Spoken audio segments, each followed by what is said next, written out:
And to the story teased earlier. While the pronouncement of deployment for the maintenance of peace, law and order at flashpoints across the country by the military seems to be a welcome development, Nigerians are still asking questions whether military deployment is the only way insecurity can be surmounted in the country.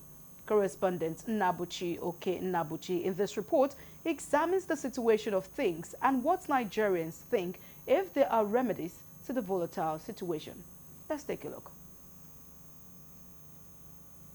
The volatility in Nigeria has been the bane of development in the country. The menace which has distracted successive administrations with several billions of naira expanded without much result. Alas, killings continued unabated, even leading to the announcement of emergency operations by the military.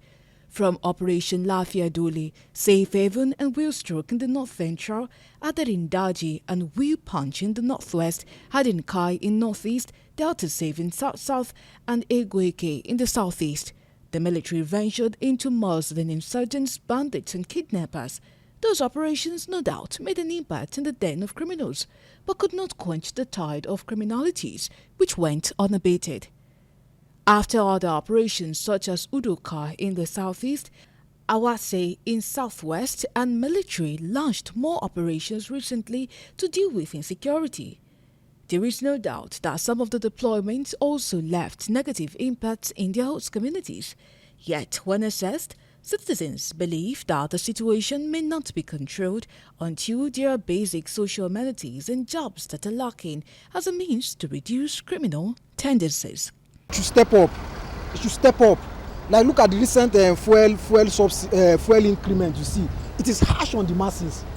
It is very, very harsh on the masses. Our government should step up.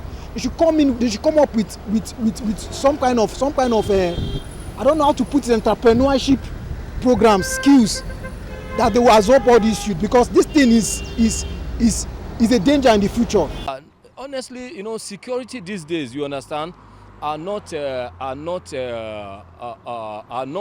handle or tackle, you understand, are not tackle based on personnel alone, you understand. Our networking, you understand, the networking, the technology, technologically we need to advance, you understand. According to data sourced from the Council on Foreign Relations (CFR) and National Security Tracker (NST), it analyzed data by the Cable Index, the data and research arm of the cable. 4,545 people were killed by non-state actors, while 4,611 others were kidnapped in 2022. In the same year, 2022, the report revealed that 13,972 civilians, 202 military personnel, 16 police officers, 154 vigilantes, 14 security guards, and 11 others were reportedly killed. Others in this context include the Federal Road Safety Corps, the Customs Immigration, Civil Defense, law enforcement agencies, among others.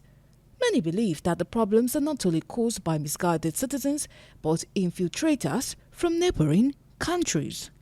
I think there is need for Nigerian government to look into the immigration border system of the country, because as a matter of fact, I'm a true Nigerian, front and back, I'm a complete Nigerian, but as a matter of fact, a lot of people claims to be Nigerian today and they are not Nigerians.